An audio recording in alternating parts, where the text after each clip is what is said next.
They sent an ultimatum. We sent a mirror.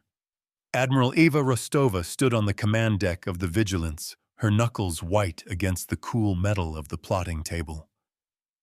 Before her, the holographic display shimmered, showing the blockade a jagged line of onyx warships belonging to the Cathar Dominion. They were a civilization built on the brutal logic of ultimatums, a doctrine that had carved them an empire of broken worlds and compliant vassals. Beyond their menacing formation hung the prize they sought to isolate the fledgling human colony on Kepler at 86F, now renamed Haven. The ultimatum was simple and absolute. Haven would surrender its planetary defense grid and accept a Cathar governor, or the orbital bombardment would commence. The timer, a stark crimson glyph on the main screen, read 72 standard hours. Her fleet mind Lyra spoke, her voice a calm cascade of synthesized tones that filled the quiet hum of the bridge. Admiral, the Cathar fleet holds a textbook stationary orbit. Their energy signatures are stable weapons ports, sealed but powered. They expect capitulation, not confrontation. Rostova's gaze didn't waver from the crimson timer. She could feel the subtle vibration of the Vigilance's graviton anchors through the soles of her boots, a constant reminder of the immense power held in delicate balance around her. Her reflection, a pale ghost in the polished deck, stared back, its expression grim. They always expect capitulation, Lyra Rostova said, her voice low, but carrying the weight of command. That's the flaw in their doctrine. They mistake patience for weakness. She tapped the plotting table, highlighting a loose convoy of humanitarian ships held just outside the Cathar perimeter, their distress calls a constant, desperate pulse on the comms. The ultimatum wasn't just a threat to Haven. It was a chokehold on innocent lives. The scent of ozone from the overworked EW suite was sharp in the recycled air. We do not break, we reflect. Her tactical officer, Lieutenant Commander Jian Li, stepped forward, her face etched with concern. Admiral scans confirm the convoy ships have less than a day of life support at these reduced power levels. The Cathar are using them as leverage, a civilian shield in all but name. The countdown clock seemed to mock them, each descending second, a hammer blow against their principles. Rostova's jaw tightened. The Cathar believed in overwhelming force in breaking the will of their opponents before a shot was ever fired. They presented a single terrible choice to prove their dominance. They've given us an equation with only one answer, Rostova murmured, more to herself than to her crew. Our job is to change the math. She looked to Lyra, whose holographic avatar, a serene figure woven from light, shimmered beside the tactical display. Lyra, run the latest deception packages. I want every sensor, ghost, and decoy we have ready to fly. We're going to give them more targets than they have guns. A soft chime indicated an incoming channel from the colony below. A young woman's face smudged with dirt, but her eyes defiant appeared on a secondary screen. She was a teacher in one of Haven's subterranean shelters. Behind her, children huddled, their wide eyes fixed on the camera. Admiral, the teacher said, her voice trembling but firm, we're not leaving. We're broadcasting our lessons on all civilian channels. We want the Cathar to hear our children learning their multiplication tables while they decide whether to kill them. Their silence is the only answer they will get. Rostova's throat constricted. It was a simple, profound act of defiance that sharpened the stakes to a razor's edge. She nodded to the teacher, a promise passing between them without words. The connection closed, leaving the sterile quiet of the bridge feeling heavy and profound. The low hum of the life support systems seemed to deepen, a breath held in anticipation of the coming storm. Lyra, prepare the mirror lattice. Rostova ordered, her voice now sharp as cut glass. And get me Commander Thorne on the line. It's time to show the Cathar what happens when an ultimatum meets a fulcrum. The Dominion saw the universe as a series of nails waiting for their hammer. They were about to learn that some things weren't meant to be broken. Some things were designed to return the blow. Commander Elias Thorne's rugged face appeared the background of his cockpit on the scout frigate Pathfinder, a spider web of light and motion. "Ready when you are, Admiral. The decoys are primed and the drones are hungry." His vessel was part of the fleet's vanguard, a nimble predator designed for the kind of electronic warfare that was about to unfold. The heat from the console in front of him cast his features in a warm, amber glow. "The ledger is open. We are not breaking their blockade," Elias Rostova explained, her hands gesturing across the holographic map, tracing new vectors in glowing blue light. "We are dissolving it. Lyra will project a series of cascading sensor ghosts, making it seem like our fleet is committing to a full frontal assault at multiple points. While they're trying to untangle the phantom signals, your squadron will escort the convoy through the weakest sector." It was a classic misdirection, but with a human twist. And the mirror lattice Thorne asked, his eyes glinting with understanding. He knew this was more than a simple decoy run. The faint whine of his ship's inertial dampeners was just audible over the comm. "The mirrors are for the ultimatum itself," Rostova replied. "The Cathar want a spectacle of submission. We're going to give them a lesson in accountability instead." She gestured to Lyra, and the AI's avatar flickered, replaced by a complex schematic of the mirror lattice, a constellation of thousands of small, hyper-refractive drones that could bend and redirect energy with unparalleled precision. It was a shield that could become a weapon, a tool of defense that could enforce a terrible justice. This is the cost of their demand. The Cathar fleet commander, a hulking figure named Vorlog, watched his tactical display with growing irritation. The humans were broadcasting noise, nonsensical data packets, ghost signatures, phantom energy readings. His bridge was a cacophony of confused reports from his sensor officers. He had issued a clear, final ultimatum. The only proper response was silence followed by surrender. This electronic chatter was an insult. "Silence them," Vorlog growled, his voice a low rumble that vibrated through the deck plates. "Target the source of the transmissions and erase it." His weapons officer moved to comply, but hesitated. The console before him was a mess of overlapping signals, a storm of digital phantoms. "Commander, we cannot isolate a single source." The officer reported, his mandibles clicking with anxiety. "The signals appear to be emanating from everywhere at once. It's as if their entire fleet is screaming at us." The air on the Cathar bridge was thick with the scent of charged ozone and simmering aggression. A holding action is a statement of intent. Back on the Vigilance, the countdown timer bled past the 60-hour mark. Thorne's squadron, cloaked in a bubble of electronic silence, began its delicate dance, weaving through the outer pickets of the Cathar blockade. They moved like ghosts, their heat signatures masked their drive emissions, swallowed by the void. The convoy followed in their wake, a chain of fragile hopes tethered to the Pathfinder's steady hand. Every crew member on those civilian ships was holding their breath, their fate in the hands of pilots they couldn't see. Lyra status on the lattice deployment. Rostova commanded, her eyes tracking the slow, silent progress of the convoy. The main view screen showed the Cathar ships still as stone sentinels, unaware of the precious cargo slipping through their grasp. "Mirror drones are in position." "Admiral," the AI responded, her tone even and precise. "They have formed a dispersed semi-permeable screen between the Cathar fleet and Haven. From their perspective, it will read as a minor sensor anomaly, a cloud of micrometeoroids perhaps, until we activate it." The soft glow from the tactical display painted stripes of light across the faces of the bridge crew. "They will learn the weight of their own fire." A sudden alarm blared on Vorlog's bridge. One of his destroyers, positioned at the edge of the blockade, had detected something, a flicker of a drive signature quickly suppressed. It was one of Thorn's escorts, a momentary lapse in its stealth field. Vorlog's eyes narrowed.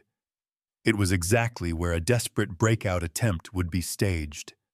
All ships converge on Sector Gamma 7, he ordered, a predator's glee in his voice.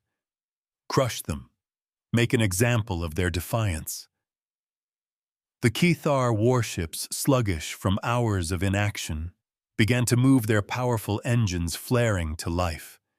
They abandoned their carefully constructed blockade, their formations breaking as they lunged toward the ghost signal. The trap was sprung. They took the bait, Admiral Lee reported, a triumphant smile touching her lips. The corridor is open. Thorn is accelerating the convoy. The vibration of the Vigilance's deck shifted as the ship adjusted its own position, a silent partner in the unfolding drama. Count the cost, then pay the bill. But the Kethar were not fools. A reserve squadron of their fastest cruisers, held back for just such a contingency, peeled away from the main group and angled to intercept the fleeing convoy. They were faster, more agile, and they would be on top of the civilian ships in minutes. Vorlog had anticipated a feint, and he had a counter of his own. The console in front of him glowed with the red vectors of his interceptors. "Elias, you have company." Rostova warned, her voice tight. "They're coming in hot on your 6. The calm of the bridge was shattered, replaced by the focused intensity of a sudden lethal threat. "We see them," Admiral Thorn's voice crackled over the comm. "We'll hold them off. Just get the civilians clear." His small squadron of frigates broke formation, turning to face the oncoming wave of Kethar cruisers. They were hopelessly outgunned, a handful of sheepdogs facing a pack of wolves. The air crackled with anticipation. Their doctrine demands a sacrifice. On one of the convoy ships, a young boy pressed his face against the viewport, watching the distant stars. His mother pulled him close, whispering assurances that the brave pilots of the fleet would protect them. The ship shuddered as its engines pushed to their maximum, a low groan of stressed metal echoing through the corridors. They could see the faint, angry lights of the Kethar interceptors growing brighter behind them. Rostova watched the tactical display, her heart a cold knot in her chest. Thorn's ships were buying time, but it was time paid for in blood and hull plating. "Lyra," she said, her voice barely a whisper. "It's time. Activate the lattice. Target the interceptor's lead ship." Full reflection. She would not allow her people to be sacrificed for a doctrine of fear. "We will be their sacrifice." The cloud of seemingly inert drones between Haven and the Kethar fleet came alive. In perfect synchrony, thousands of mirror-like surfaces snapped into alignment, forming a vast concave lens in the darkness of space. The Lod Kethar cruiser, racing to claim its prize, fired a volley of plasma torpedoes at Thorn's hopelessly outmatched frigates. The weapons streaked across the void, hungry for destruction, but they never reached their target. The mirror lattice caught the volley, its surface shimmering as it absorbed and redirected the incandescent energy. For a fraction of a second, a new star blazed in the system, and then that star's light was focused into a single devastating beam aimed directly back at the ship that had fired it. The lesson was about to be delivered. Their violence will be returned to sender. The commander of the lead Kethar cruiser had no time to react. His own weapons, amplified and perfectly focused, slammed into his ship's forward shields. The barriers overloaded in a brilliant flash of emerald light, and the beam carved a molten scar across the vessel's armored prow. Alarms shrieked across his bridge as his ship tumbled out of control, crippled by its own attack. The other interceptors, stunned by the impossible event, faltered in their pursuit. Vorlog stared at his screen in disbelief. One of his best ships disabled without a single human weapon being fired. It was impossible. It was witchcraft. His doctrine was built on the simple, brutal arithmetic of force. The humans had just introduced a variable he couldn't comprehend.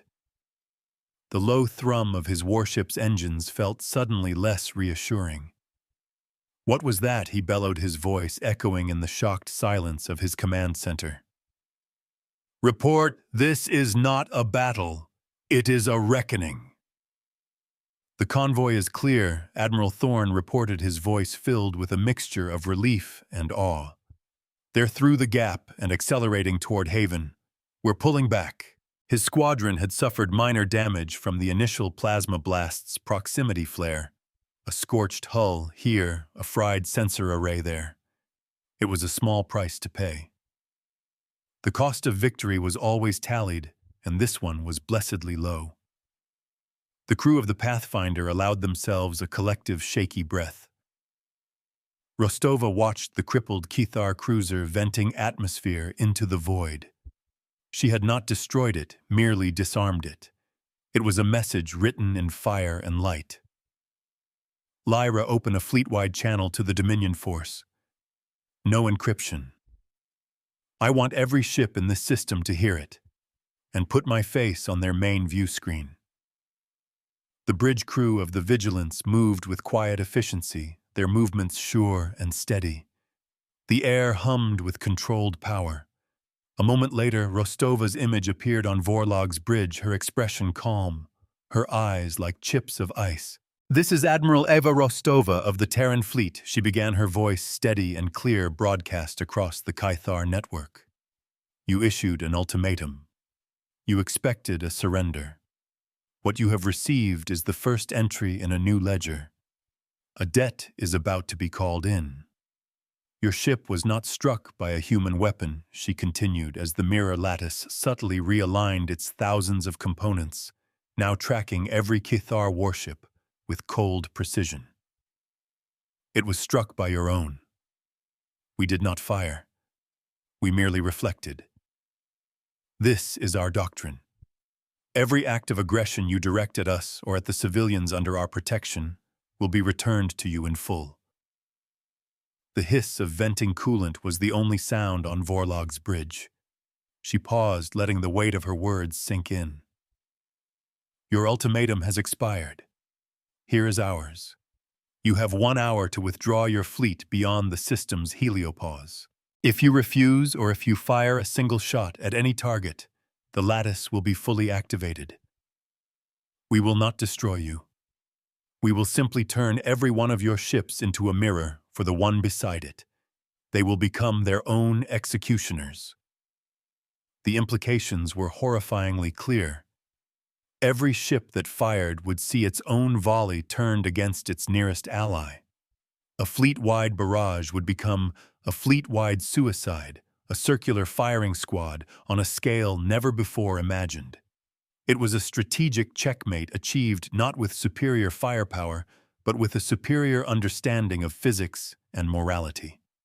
Vorlog's ultimatum doctrine, his entire civilization's philosophy of war, was being dismantled before his eyes. He stared at the human admiral's face, a mask of serene, unyielding resolve. She wasn't threatening to defeat him. She was offering him a choice retreat, or his fleet would devour itself. The ultimate expression of his own doctrine was being used as a weapon against him. His mandibles worked silently, the clicking sound loud in the stunned quiet. The console before him seemed to mock him with its stark display of his crippled cruiser. "We will hold the line with light itself." The 60-minute timer appeared on the Kythar bridge screens, a calm, steady blue counting down. It was a perfect inversion of the crimson glyph they had imposed on Haven.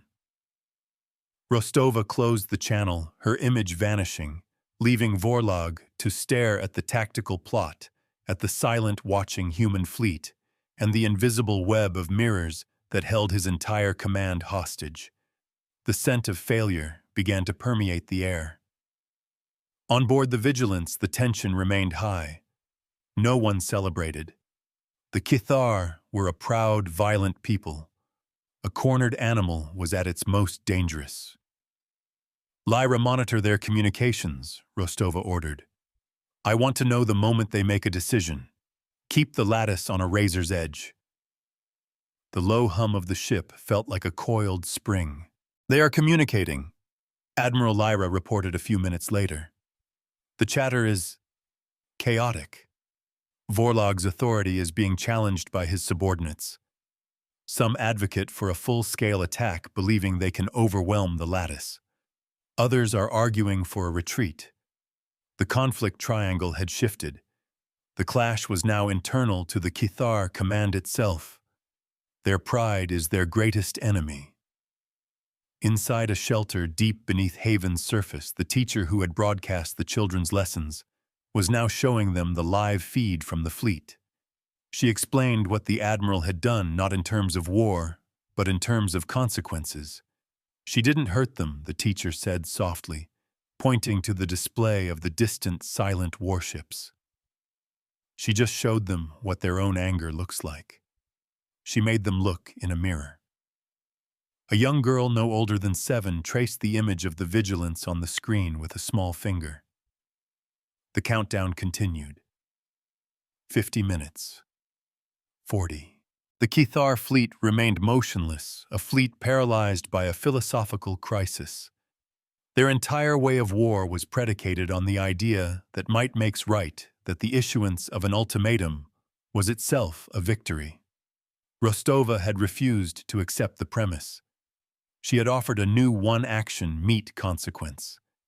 The heat shimmering from the tactical display felt like a held breath. Brace for the reckoning. Then a flicker of movement. One of the Kithar destroyers, commanded by a hardline sub-commander, broke formation. It powered its weapons, its energy signature spiking dramatically. It was going to test the line. It was going to call the bluff. "Hostile action detected," Lee shouted, her voice cutting through the quiet. Vector confirmed. "It's targeting the Pathfinder Thorn's frigate, still providing close escort for the last of the convoy ships, was exposed and vulnerable." "Lyra, isolate that ship," Rostova commanded, her voice like steel. "One mirror, one return. Show them the ledger is balanced." There was no anger in her tone, only a profound, weary certainty. The choice had been made, and now the price had to be paid. The lattice acted instantly. The destroyer unleashed a brilliant spear of particle energy. And just as quickly, a segment of the mirror field focused it, bent it, and sent it screaming back along its own path. The beam was not amplified this time, merely returned with perfect impartial efficiency. The destroyer's shields, already taxed by the act of firing, flared and died. The beam hit the ship's spine, and the vessel broke in two, its reactor core detonating in a silent, brilliant blossom of light. One shot, one answer. The act of suicidal defiance had its intended effect. The chaos on the Kithar comms network fell into a dead, shocked silence. The rebellion was over. Vorlog had his proof. The humans' threat was not a bluff. The ledger was real, and it was being kept with ruthless precision. The remaining Kithar ships, one by one, began to power down their weapon systems. The air on the Vigilance's bridge seemed to clear, the scent of ozone replaced by the clean metallic tang of recycled air. Slowly, ponderously, the Onyx warships of the Dominion fleet began to turn. Their engines flared not with aggression, but with the controlled burn of retreat. They were withdrawing. Rostova watched them go, her expression unreadable. She had won, but the victory felt hollow. A ship had been destroyed. Lives had been lost. It was a cost she had been forced to impose, a grim entry in her own ledger. The console before her reflected her weary face. This is the burden of the teacher. The blue timer on the Kithar screens winked out the countdown, incomplete, but its purpose served. Haven was safe. The convoy was secure. The ultimatum had been answered. But this was only one system, one fleet. The Dominion was vast, its doctrine deeply ingrained. This was not an end, but a beginning. A precedent had been set, a new rule of engagement written in the cold vacuum of space. Lyra Rostova said softly, as the last Kethar ship vanished from the sensors. Begin compiling the report for Fleet Command. Title it, The Kethar Ultimatum and the Economics of Reciprocity, and log the loss of the destroyer. Note that it was self-inflicted. This fleet teaches by numbers and remembers by ledgers, never by collars. The institutional memory of this encounter had to be precise. They came to break a world and instead broke a doctrine. Her duty done, Admiral Rostova allowed herself a moment to look at the planet Haven, a beautiful blue and green marble hanging in the black. The children were safe. The lessons would continue. The cost had been high, but the alternative had been unthinkable. She felt the faint vibration of the deck beneath her feet, the steady rhythmic pulse of a ship and crew that had held the line. A deep, bone-weary exhaustion began to settle over her.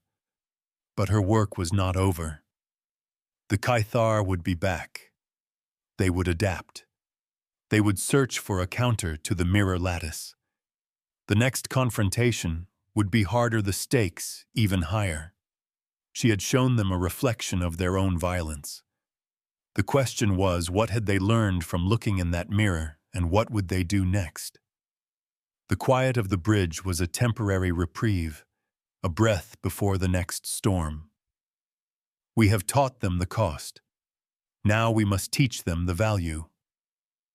The sensor readings from the edge of the system began to shift. Lyra's serene voice cut through the quiet. Admiral, I am detecting anomalous energy signatures from the direction of the Kethar withdrawal. They are not consistent with standard FTL drive activation. The signatures are diffuse, widespread. Jian Li moved to her console, her fingers flying across the controls. Confirming, Admiral. It's not a fleet. It's thousands of smaller objects. Deploying now. On the main view screen, the image resolved. The retreating Kethar fleet, just as it neared the system's edge, was shedding components. Not debris from a battle, but intentionally deployed pods blooming like metallic seeds into the void. They were small, self-powered, and they began to arrange themselves into a vast spherical formation, encompassing the entire inner system where Haven resided. The human fleet was about to be trapped inside. The open corridor has become a cage. They're building something, Thorne's voice came over the comms, his ship having taken up a scouting position. Looks like a network of some kind. Projectors. They're walling us in. The Kethar had not simply retreated. They had pivoted. They had learned from the mirror lattice, and were now deploying a counter-strategy on a scale Rostova hadn't anticipated. The feeling of victory evaporated, replaced by the cold dread of a much larger trap being sprung. Vorlog's face appeared on the screen unbidden. There was no triumph in his expression, only a grim, chilling resolve. You sought to teach us, Admiral, he rumbled, his voice laced with a newfound poison. A fine lesson. Now allow us to offer a rebuttal.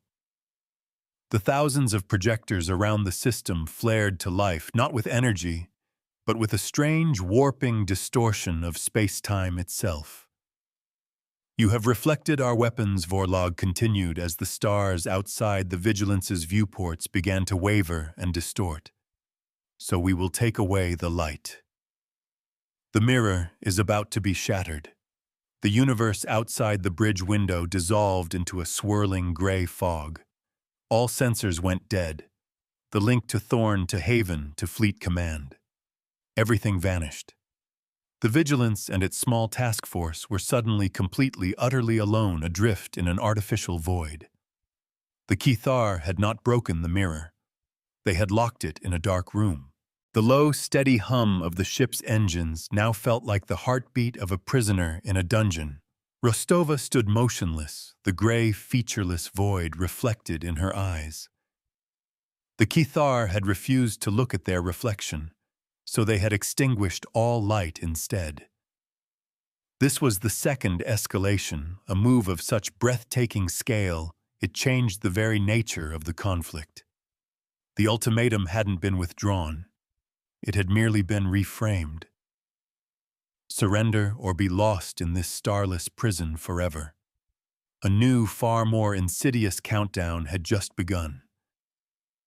They think darkness is their ally. Lyra damage report. What is this field? Rostova's voice was a blade in the oppressive silence. Her crew, though shaken, looked to her, their training overriding their fear. The soft glow of their consoles was the only light left in their universe. The field appears to be a stasis distortion, Admiral Lyra replied, her synthesized voice straining against the pervasive interference. It blocks all electromagnetic propagation beyond a few thousand kilometers. We are blind, deaf, and alone. Life support and internal systems are unaffected, but we are completely isolated. The AI's avatar flickered violently, struggling to maintain its form in the face of the technological onslaught. Jian Li gripped her console, her knuckles white. No nav beacons, no star sites, no subspace comms. We can't see them, but they know exactly where we are. We're fish in a barrel. The scent of burnt ozone returned stronger this time, as the ship's internal systems fought against the suffocating field. We will teach them how to see in the dark. Rostova's mind raced. The Kithar trap was elegant in its brutality. They couldn't fight the mirror, so they had removed the concept of reflection itself. They had turned the fleet's greatest strength into a crippling weakness. To fight, they needed targets. To have targets, they needed light. To have light, they needed a universe that wasn't a blank gray wall.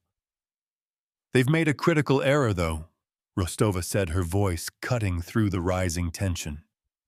She began to pace the bridge, her steps sure and steady on the vibrating deck. They assume that the only light that matters is the light that comes from outside. She stopped and turned to her crew, a fierce, determined fire kindling in her eyes. We have our own light. We have our own suns. Her officers stared at her, confused. Admiral Li asked. The engines, Rostova stated simply. The drive plumes of our own ships. Lyra, can you modify the mirror lattice drones to act as passive sensors? Not to reflect energy, but to detect the faintest gravitational and thermal variations in this soup. Their prison will become our eyes. The concept was audacious. She was proposing to use the faint waste heat and gravitational wakes of her own fleet, reflected and triangulated by thousands of tiny drones, to paint a picture of the void around them. It would be like mapping a dark cave using only the echoes of their own heartbeats. It was a desperate, almost impossible gamble. The processing power required would be extraordinary. Lyra said, a hint of what might be called awe in her voice. But the theory is sound. We could in essence create our own internal constellation. We could use our own ships as the stars and the lattice as our telescope. The AI's avatar stabilized, coalescing into a determined form. The challenge had energized it. Before they could begin, a proximity alert, raw and unfiltered, screamed through the bridge.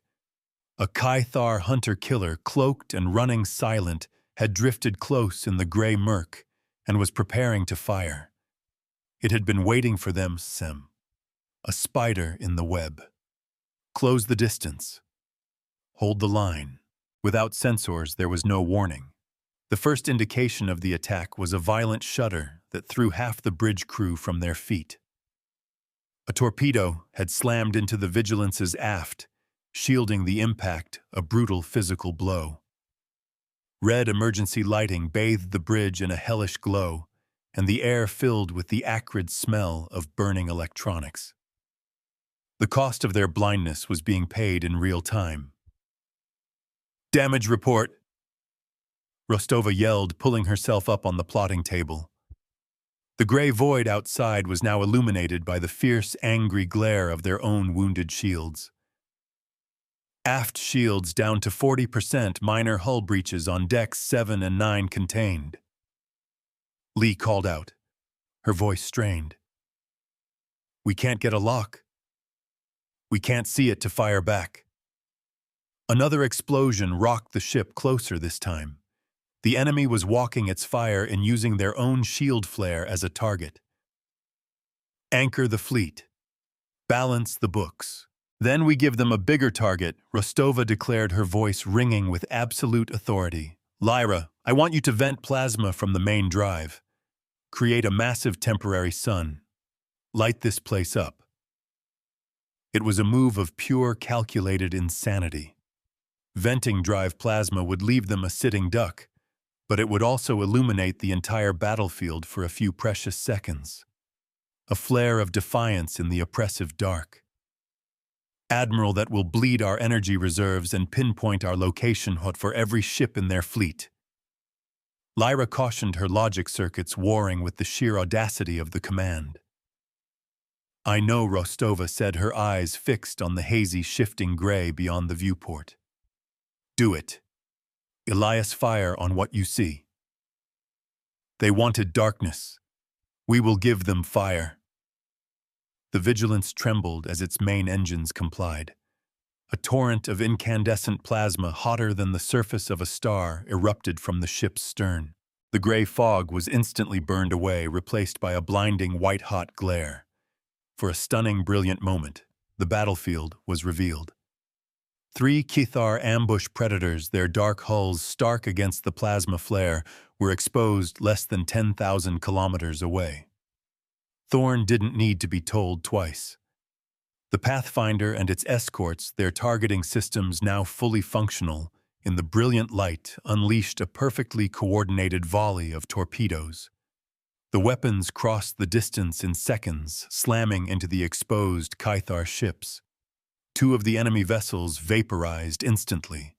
The third, heavily damaged, tried to turn and flee back into the concealing darkness. But the light was already fading. The plasma vent sputtered and died, plunging the universe back into its gray, featureless state.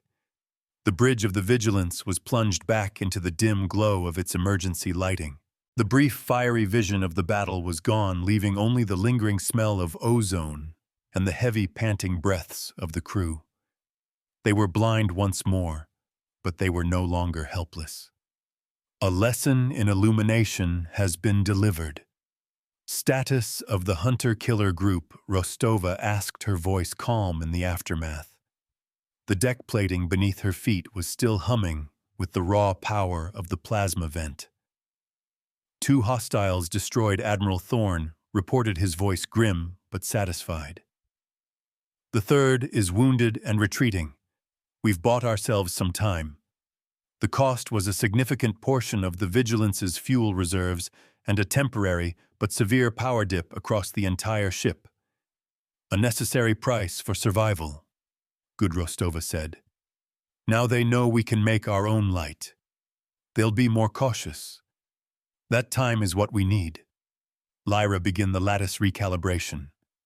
Turn our fleet into a constellation." She looked at the faces of her crew, illuminated by the soft light of their stations. They were shaken but resolute. They had faced the darkness and answered with fire. "We are the anchor in the storm."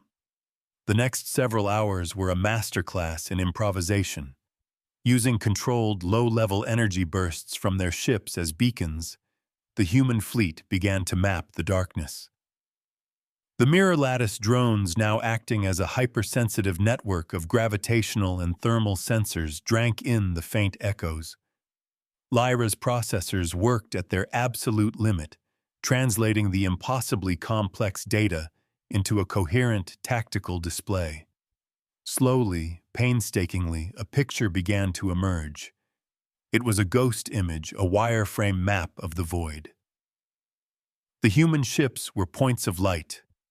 The Caithar vessels were shadowy disruptions in the field, gravitational anomalies that could be tracked and targeted. They were no longer blind. They had built an eye in the darkness, forged for mathematics and defiance. The air on the bridge began to feel less like a tomb and more like a command center once again. "I have a lock on the distortion projectors," Jian Li announced, her voice ringing with triumph. "The source of the field. There are 12 primary nodes arranged in a dodecahedron around the system." She highlighted the locations on the newly formed ghost map. They were huge, moon-sized structures, the source of the suffocating prison. "The cage is visible. Now we find the key. They're heavily defended." Lyra added her avatar, now crisp and stable, as she worked within the newly established network.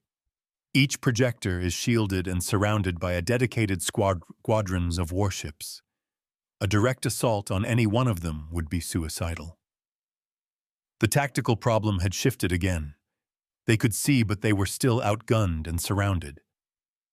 Rostova studied the holographic display, her mind connecting the pieces. The projectors, the warships, the stasis field itself. The Caithar had built a prison, but every prison has a weakness. Every system has a flaw. Theirs was their own doctrine, the belief in overwhelming centralized force. "They've deployed their fleet to guard the projectors," Rostova mused aloud. "They're protecting the walls of the cage. They assume we'll try to break out." She tapped the display, pointing not at the projectors, but at the empty space at the very center of the formation. But they've left the heart of their network almost completely undefended. There is no heart, only a hollow center. "What's at the center?" Lyra Rostova asked. The AI processed the query, its light form flickering, as it cross-referenced the new sensor data with known Caithar architecture. Based on the energy distribution and the gravitational lensing, there must be a central command node, a nexus that synchronizes all 12 projectors. It would need to be located at the precise barycenter of the network to maintain field stability. There it was, the linchpin. The Caithar, in their arrogance, had built a perfectly symmetrical prison. And at the heart of that symmetry was a single critical point of failure. They had protected the powerful limbs, but left the brain exposed. "That's our target," Rostova declared. "We're not going to break the walls. We're going to turn out the lights." Their perfect system is the perfect target. The plan was simple, elegant, and breathtakingly dangerous. The majority of the fleet would stage a series of coordinated feints against 2 of the outer projector nodes, drawing the bulk of the Caithar defenders away from the center. Meanwhile, a single small fast ship would make a high-speed run at the central nexus, cloaked not by traditional stealth, but by the chaotic sensor noise of the main battle. Elias Rostova said, her gaze meeting his on the comm screen. "The Pathfinder is the only ship that can do it." "We're on our way," he replied without hesitation. The hum of his cockpit was the only response needed. In a makeshift sickbay, a medic was tending to a young ensign who had been thrown against a console during the first attack. His arm was fractured, but he waved off the pain inhibitors. "Just patch me up," he said, his eyes fixed on the corridor. "I need to get back to my post." The quiet determination of the crew was a tangible force, a silent promise to one another that they wouldn't fail. "We will open the cage from the inside." The battle began with a symphony of deception. Rostova's ships, using their engine flares and directed energy bursts, created the illusion pulse of a massive assault on the system's north and south poles. The ghost map lit up with phantom attacks and false energy readings. As predicted, the Caithar defenders, slavishly following their doctrine of overwhelming response, surged toward the perceived threats, eager to crush the human fleet against the walls of their prison. Vorlog watched from his command ship, a cruel smile on his face. The humans were predictable, desperate. They were throwing themselves against the strongest parts of his creation. It was a foolish final act of defiance before their inevitable surrender or starvation. He ordered more ships to converge to turn the feint into a slaughter. While the Kithar chased ghosts, the Pathfinder, running cold and dark, slipped into the growing void at the center of the trap. It moved like a scalpel through the darkness, guided by Lyra's perfect navigation, its target the invisible nexus point that held the entire prison together. Their arrogance is our greatest weapon. Thorn's hands flew over his controls, his face illuminated by the soft green light of his console. The Pathfinder was a whisper in a storm, a single prayer against a hurricane. Approaching the barycenter, he reported, his voice low and steady. "I'm detecting a massive gravitational anomaly. It's the Nexus, and it's unshielded. They really didn't think we'd be crazy enough to come here."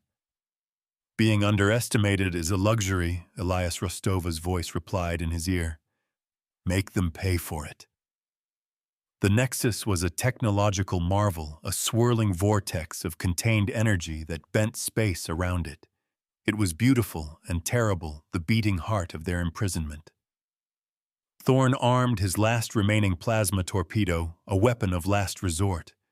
He had one shot to tear the heart out of the machine. "Target locked," he whispered. "This one is for Haven. The account is about to be settled." He fired. The torpedo, a silver streak in the gray void, flew true. It plunged into the swirling energy of the Nexus, a drop of water in a storm. For a moment, nothing happened. Thorn held his breath, his ship already turning to flee. Then the Nexus flickered. The stable vortex of energy convulsed, turned a violent shade of purple, and then with a silent, catastrophic implosion, it collapsed. The effect was instantaneous and total. The stasis field its synchronizing heart ripped out tore itself apart. The 12 projector nodes overloaded in a cascading wave of energy, each one detonating in a brilliant, silent flash. The gray, oppressive fog vanished in an instant, replaced by the glorious, familiar sight of stars. The prison was gone. Light returned to the universe. The ledger is balanced. The cage is broken. On the bridge of the Vigilance, a collective, unified gasp of relief went through the crew.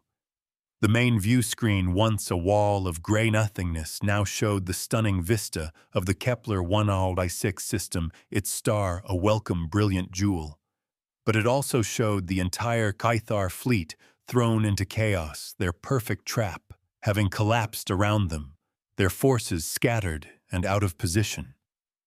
Vorlog stared at the impossible sight, his mind unable to process the speed of his defeat. The humans had not broken his walls. They had walked through them. They had turned his perfect weapon into a self-destructing liability. His fleet was in disarray, and the human fleet, though smaller, was now perfectly positioned at the strategic center of the system. The trap had been flipped.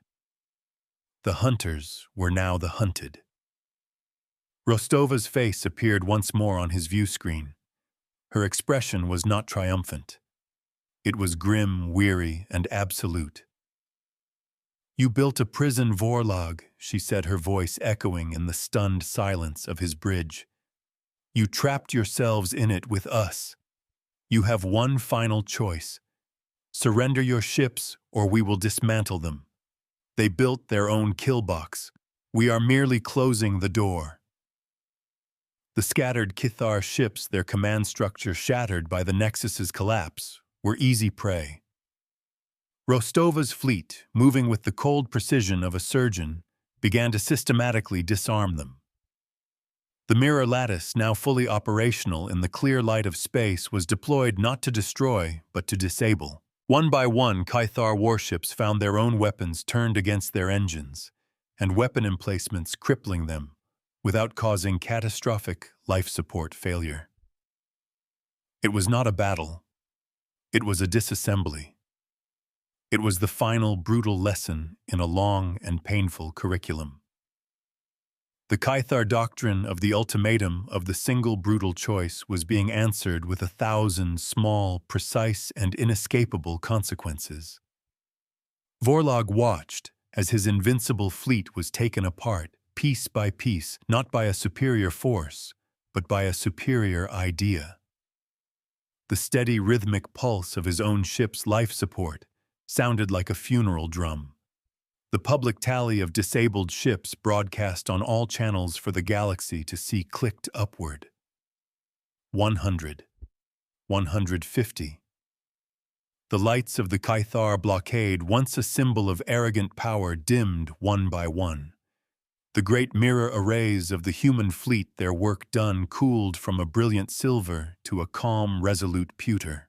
Rostova stood on her bridge, the quiet hum of a job well done settling over the crew. She had held the line. She had enforced the ledger. And she had shown a galaxy watching that there was a different way, a better way. Not through dominance, but through balance. Not through threats, but through truth. The cost had been fuel-bent hull plates and a handful of wounded crew. The prize was the soul of a civilization. The Caithar ultimatum doctrine was a poison, she said, her voice a low murmur that carried across the hushed bridge. It was a belief that the powerful had the right to erase the choices of others. We did not defeat their ships today. We defeated an idea. We showed them that every choice has a reflection, every ledger has two sides. They wanted to teach Haven the meaning of power. Instead, we taught a galaxy the mathematics of mercy. Their ultimatum is over. Our conversation has just begun. The surrender of Vorlog was not a broadcast declaration, but a cascade of silent, obedient signals. Across the void, the remaining functional Caithar warships, one by one, powered down their primary reactors, retracted their weapon emplacements, and broadcast their formal capitulation on all Terran channels. It was a domino fall of absolute defeat to ship's compliance, a stark entry on the public ledger Lyra was maintaining. On the bridge of the Vigilance, the cacophony of battle alerts was replaced by a profound, humming quiet, the sound of a crisis finally passing its peak. Admiral Rostova watched the tally climb on the main screen, her posture unyielding, but her eyes betraying a deep, soul-crushing weariness. Each green light indicating a surrendered vessel was a life saved, but also a responsibility gained. They now had over 200 crippled ships and tens of thousands of prisoners of war floating in the silent darkness of a system they had come to conquer. The faint, clean scent of recycled oxygen felt like a luxury she hadn't earned yet. Lyra began dispatching medical and engineering teams, Rostova ordered, her voice resonating in the quiet. Priority 1 is stabilizing their life support. Priority 2 is ensuring their weapon systems are permanently offline. I want no martyrs and no surprises. The AI's avatar, a serene column of light, pulsed in acknowledgement beside the tactical plot. My calculations suggest a 98% compliance rate. Admiral Lyra stated, her voice a calm counterpoint to the human tension. However, there is a 2% probability of isolated self-destruct actions by fanatical commanders. The doctrine's hold is not uniform. The conflict triangle was still in play. Rostova's morality demanded she save them all, while Lyra's calculus calmly accepted a margin of loss. We have broken their sword. Now we must tend to the wound. Vorlog appeared on her screen, his formal surrender requested and granted. The hulking Caithar commander was not in his command chair. He stood, his armor scorched, and his face a mask of utter desolation. The background showed the wreckage of his own bridge. He had been defeated not by superior firepower, but by an idea that had systematically dismantled his own. "My fleet is yours, Admiral Rostova," he said, his voice a low, gravelly rumble of defeat. "My crews will obey your instructions. We await your ledger." He used the human term, a sign of respect, that was also the deepest admission of failure. His civilization tallied debts in blood and broken worlds. He was finally learning the currency of consequence.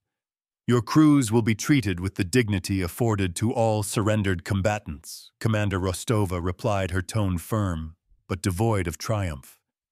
"We are sending aid. Prepare your people." The transmission ended, leaving Rostova to stare at her own reflection in the dark screen. The admiral who had started this fight, the one who had felt the cold fire of righteous anger, was being replaced by someone else, a custodian of a fragile peace, a jailer of an entire fleet. The deck plates beneath her feet seemed to hum a heavier, more somber tune. "A new debt is incurred with every life spared." As Terran shuttles and repair drones began the painstaking work of securing the disabled fleet, a new alert flashed across Jianli's console. It was sharp, urgent, and came from the very edge of the system. "Admiral, massive energy signature, inbound high velocity." "It's not the remains of their fleet. This is something new." The brief moment of quiet on the bridge was shattered, the air suddenly charged with renewed tension. The vessel that tore into the system was unlike the sleek, functional warships of Vorlog's command. It was a monster, a relic from a bygone era. Its hull was a brutalist landscape of thick, archaic armor, plating pitted and scarred from conflicts centuries old. It was a floating fortress, a cathedral of violence, and it broadcast a single repeating ident code that made Lyra's avatar flicker with something akin to alarm. "Admiral," the AI said, her voice losing its placid edge, "that is the doctrinal mandate. An enforcer-class dreadnought. It serves as judge, jury, and executioner for the Dominion's highest doctrinal courts." It was not a warship. It was a judgment. The doctrinal mandate ignored the Terran fleet entirely. It moved to a position of orbital dominance over the field of crippled Kithar ships and broadcast a message on a channel reserved for the Dominion's military elite. But Lyra, having cracked their encryption during the battle, played it openly across the Vigilance's bridge. An ancient, withered Kithar, his face a web of ritual scars, appeared. His voice was like grinding stone. "To the failed Commander Vorlog and his disgraced subordinates," the old warrior rasped, "your defeat has invalidated your existence.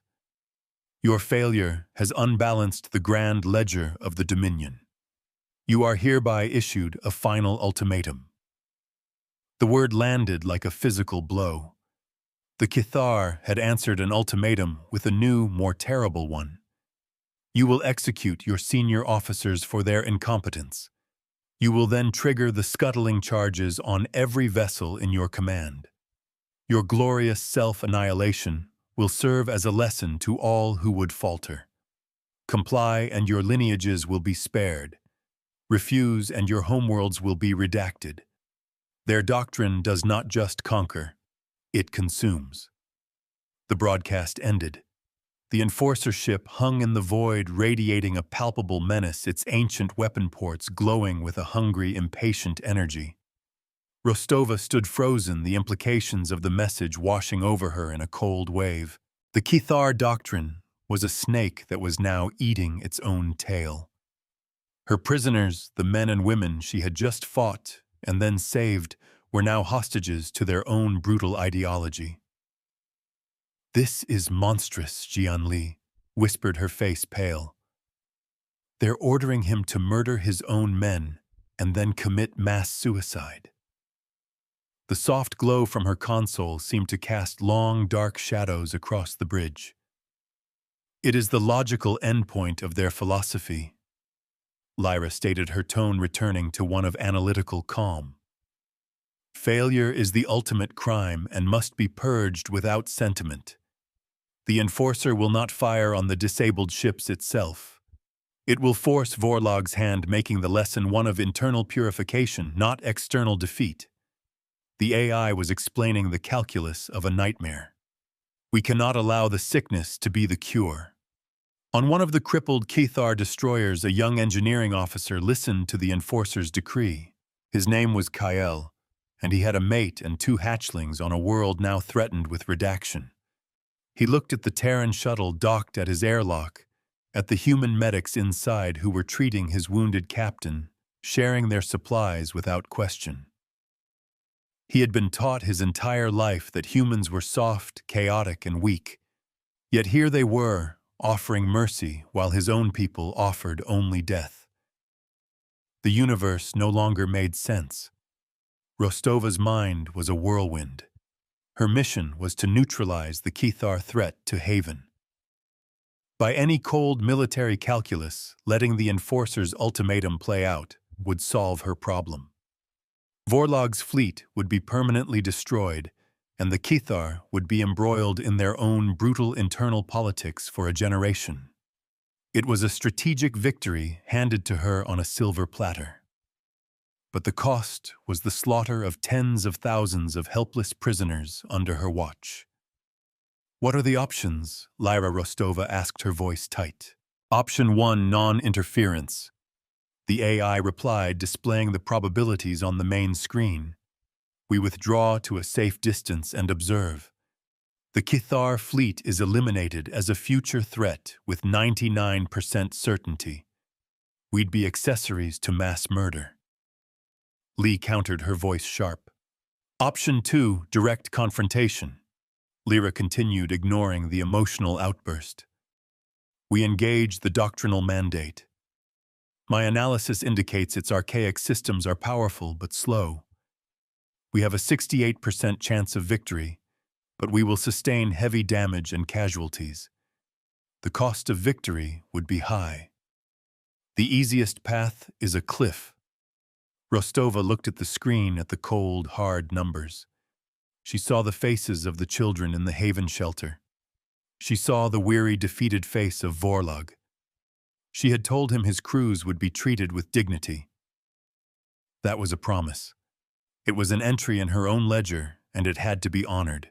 Her arc of command had brought her to this single defining point. She could accept a monster's gift, or she could stand against the monster itself. Justice had to be for everyone, or it was for no one. "There is a third option," Rostova said, her voice ringing with a newfound clarity that cut through the tension on the bridge. "We uphold our promise. We defend our prisoners." Lee stared at her. "Admiral, you want to risk our ships to protect the same people who were trying to kill us yesterday." "They are not our enemies anymore," Lieutenant Rostova said, turning to face her crew. "They are surrendered combatants under our protection. The doctrinal mandate is the enemy now. It is the physical embodiment of the sickness we came here to fight. We will not allow it to claim one more life. We will be their shield." She turned to her fleet mind. "Lyra, open a channel to the doctrinal mandate, and open another to Vorlog's flagship. Patch him through to the Enforcer's channel. I want them both to hear this." The bridge hummed with activity as her orders were carried out. The moment of decision had passed. Now came the consequence. The ancient Kethar's scarred face appeared on the screen, his expression one of cold impatience. "You have no standing here, human," he hissed. "This is a matter of Dominion law. Your laws end where my protection begins," Rostova stated, her voice like ice. "Commander Vorlog and his fleet formally surrendered to my authority. They are now protected under the articles of the Terran Interstellar Concordance. Any act of aggression against them is an act of war against us." From a smaller window on the screen, Vorlog watched his expression stunned. He was being shielded by his enemy from his own people. The foundation of his universe was cracking apart. The law is only as strong as the will to enforce it. The old enforcer let out a dry, rasping laugh. Your concordance is meaningless paper. We are the law here. He gestured, and the massive weapon ports on his dreadnought began to glow with a sickly purple light. A ledger killer array, capable of atomizing your precious prisoners in a single glorious volley. You cannot stop it. I don't have to stop it, Rostova countered. Her eyes narrowed. Lyra, deploy the lattice. Form a dispersed spherical shield around the disabled fleet. Full power to energy redirection. Do not reflect. Disperse. The thousands of mirror drones which had been standing by moved with silent, incredible speed. They didn't form a concave mirror to return fire. Instead, they created a vast, shimmering sphere of interlocking energy fields, a cage of light that surrounded the entire field of helpless Kithar ships. It was a shield, not a sword. The hum on the Vigilance's deck intensified the sound of a ship channeling an immense river of power. Violence will be unmade into light. The Enforcer's eyes widened slightly. He recognized the technology that had undone Vorlog, but this was a configuration he had never imagined. It was protective. It was an act of shielding, not of attack. It was a variable his doctrine had no way to compute. His ultimatum had been met not with defiance, not with submission, but with an act of radical mercy. You would burn out your own systems to protect a defeated enemy. He snarled, his confusion warring with his fury. They are not my enemy, Rostova said, her voice ringing with the force of absolute conviction. You are. Their hate will be our shield. The doctrinal mandate fired.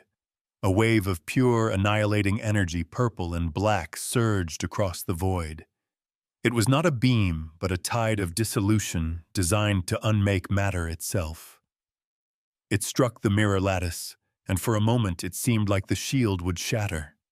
The bridge of the Vigilance screamed with power overload alarms. Lights flickered and the deck shuddered violently as the ship's reactors strained to power the immense defensive grid.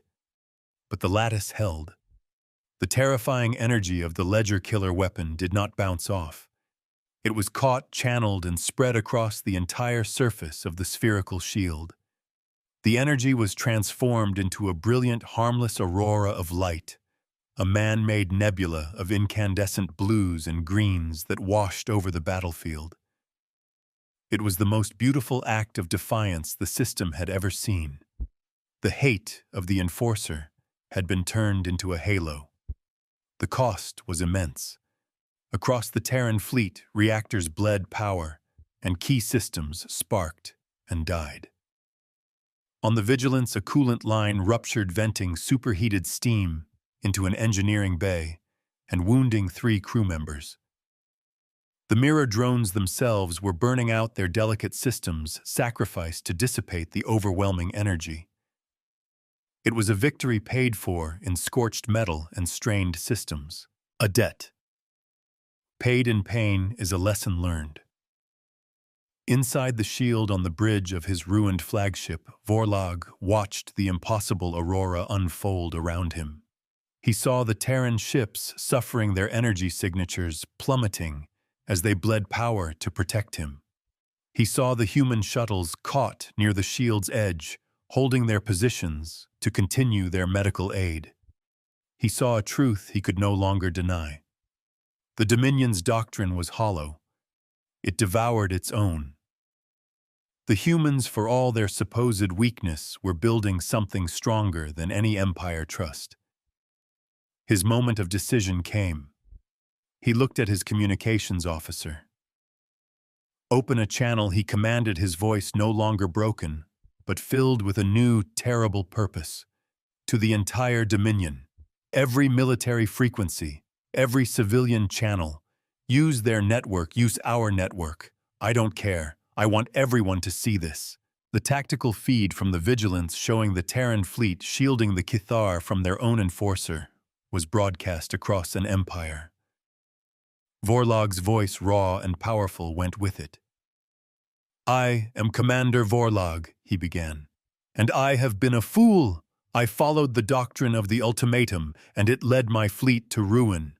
Today it has ordered me to butcher my own crews to hide its failure. Today I have seen my enemies show more honor than my masters. The truth once spoken cannot be unfired. The doctrine is a lie," he roared, his voice echoing in command centers and civilian homes across a dozen worlds. "It is a poison that turns strength into suicide. We are Kithar. We are warriors. But we are not butchers of our own. I renounce the doctrine. I renounce the court that sent this executioner. I call for a new ledger. A new way." His broadcast was a spark in a powder keg. Across the Dominion, a civilization held together by fear and brutal simplicity, a billion minds were suddenly presented with an undeniable contradiction. The humans were acting with strength and honor, while their own leadership was demanding ritual suicide.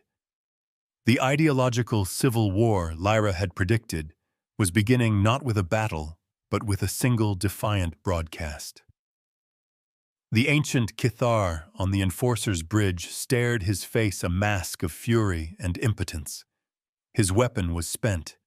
His authority was shattered. His enemy was being hailed as a savior by his own people. His entire world was crumbling. Without another word, the doctrinal mandate turned its powerful engines firing to carry it away from the scene of its utter humiliation. It fled back into the darkness, a ghost of a dead idea. Their greatest weapon was always their own people. The aurora faded. The mirror lattice, its task done, fell silent, hundreds of its drones now dark and inert. The Terran fleet was battered, wounded, but victorious. And in the space between them and the crippled Kithar fleet, a new unspoken understanding had been forged. Rostova watched the Enforcer retreat, her body trembling with the adrenaline crash. She had held the line. She had turned the mirror into a shield. "Lyra," she said, her voice hoarse. "Access the Pan-Galactic Common Ledger, the official record." Her crew watched, understanding the weight of the moment. This was not just about winning a battle. It was about changing the future. "Create a new entry." Rostova dictated, her words slow and deliberate. On this day, the Kithar Dominion's first core fleet under the command of Vorlog did surrender to the Terran fleet vigilance. The subsequent actions of the Dominion's doctrinal court against these surrendered forces are hereby logged as a violation of civilized conduct. The ultimatum doctrine, as practiced by the Kithar Dominion, is now formally recognized by this precedent as a strategically and morally bankrupt philosophy, invalid by its own self-destructive logic. The record is written. The precedent is locked. She paused. "Commander Vorlog," she said, looking to his image on the screen. "Do you concur with this entry?" Vorlog, his face set like stone, gave a single sharp nod. "With my life and my honor, I do." His voice and his formal digital signature were added to the ledger. It was an earthquake that would shake his civilization to its core. The doctrine was not just defeated, it was renounced by one of its own. In the days that followed, a fragile, strange new order took hold in the Kepler 186 system. Terran and Kythar engineers worked side by side, repairing the crippled ships, enough for them to travel. The former prisoners were now allies of a sort, partners in a revolution they had not sought. Vorlog and his surviving officers were preparing to return to their home systems, not as a defeated fleet, but as the leaders of a powerful new political faction, the reformists who had seen the truth in the mirror. Rostova stood on the bridge of the Vigilance, watching the last of the Kithar ships prepare for its long journey home. Her fleet was scarred, but alive. The cost of victory had been high, burning out a quarter of her mirror drones and pushing her ship's reactors to their breaking point. But the price of non-interference would have been a piece of her own soul. The ledger, she felt, was balanced. She looked at the main view screen where the entry on the Pan-Galactic Common Ledger glowed a permanent record of the events that had transpired here.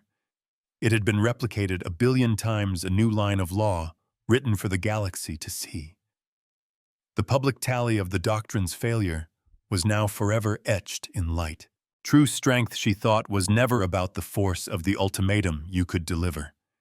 It was about the quality of the choices you could preserve for friend and foe alike. Power wasn't a hammer designed to break things.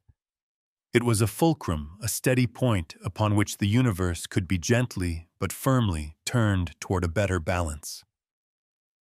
Their doctrine was a period. We gave them a question mark.